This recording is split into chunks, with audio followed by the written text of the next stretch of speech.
बड़ी खबर इस वक्त आ रही है, वो अपने दर्शकों को बताते हैं।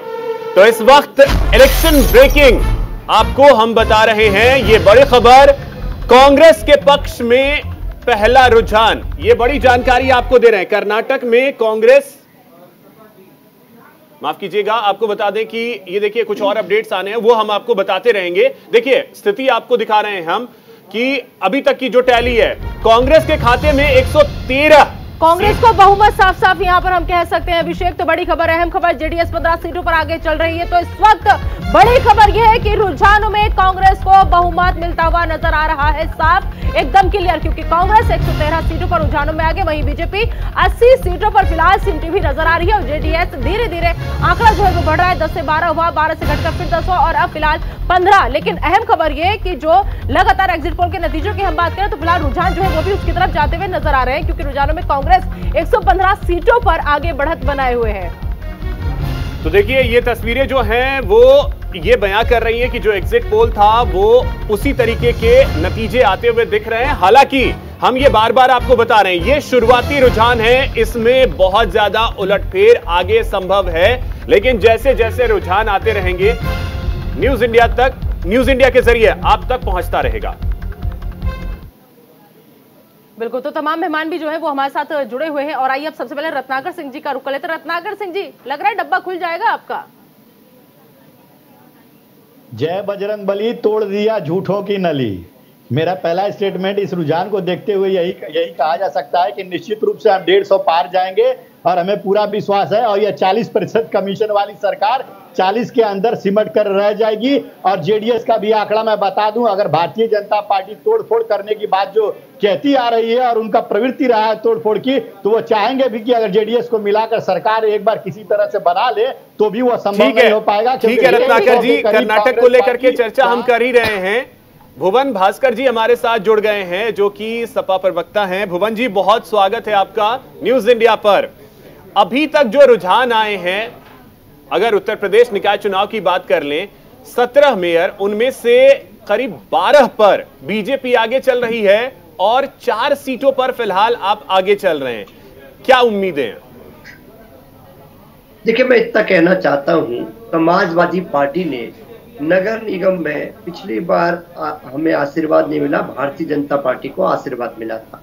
और निश्चित तौर पे हमारे नेता माननीय अखिलेश यादव के प्रति जो आकर्षण बढ़ा है, चाहे वो 22 का चुनाव हो, चाहे उपचुनाव हो मैनपुरी का, खतौली का, तो निश्चित तौर पे हमें पूरी आशा है कि हमें उत्तर प्रदेश की महान जनता का आशीर्वाद मिलेगा। और ये आपको धीरे धीरे आपके जवाब देते देते टैली में एक और कम हो गए।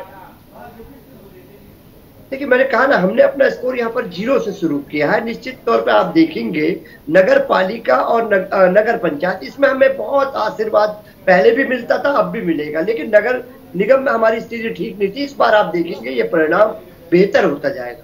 लेकिन अभी फिलहाल रुझानों की बात करें तो बीजेपी 14, समाजवादी पार्टी महज 3 पर सिमटी हुई नजर आ रही है। कैसे बेहतर होगा रिजल्ट? मैं आपको बता रहा हूँ ना, हम तो 0 से स्कोर शुरू कर रहे हैं और वो पिछली बार 14 में पहले भी थे। मतलब अगर 3-4 भी आती तो हम इसी बात से खुश हो जाएंगे कि इस बार हमारा आंकड़ा बढ़ गया।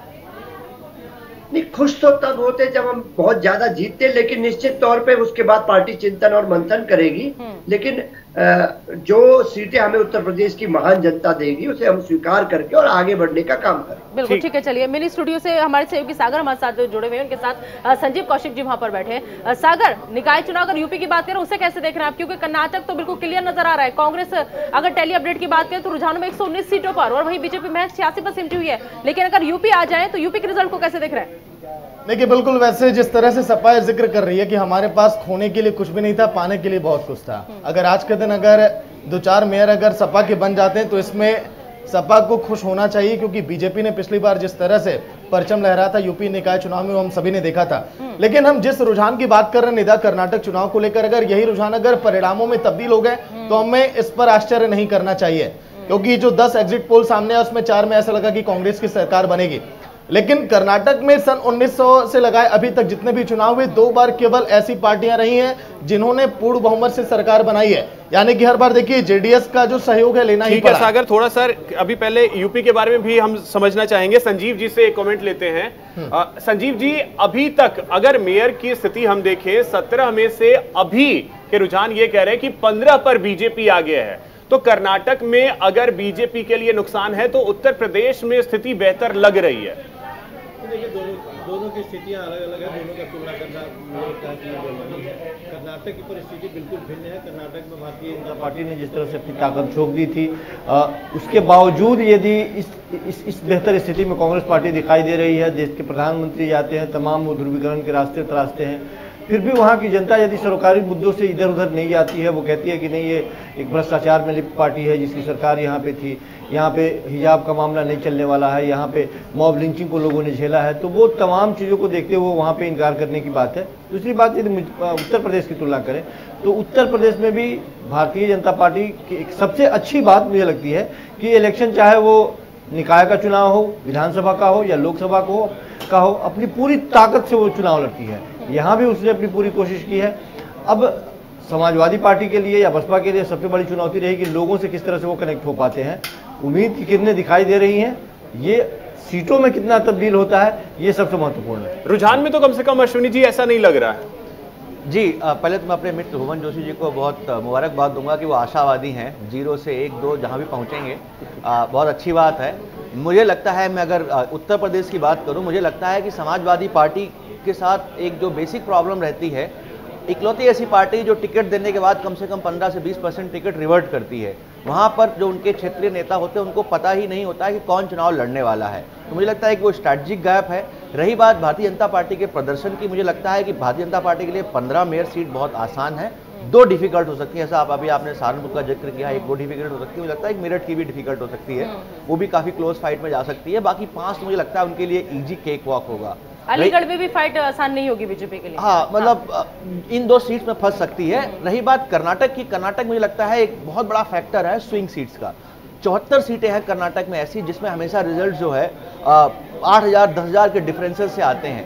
वो 74 सीटें किसके कैसे बिहेव करेंगी, किसके पक्ष में जाएंगी, मुझे लगता है वो बहुत बड़ा फैक्टर होगा ये बताने के लिए। रुझान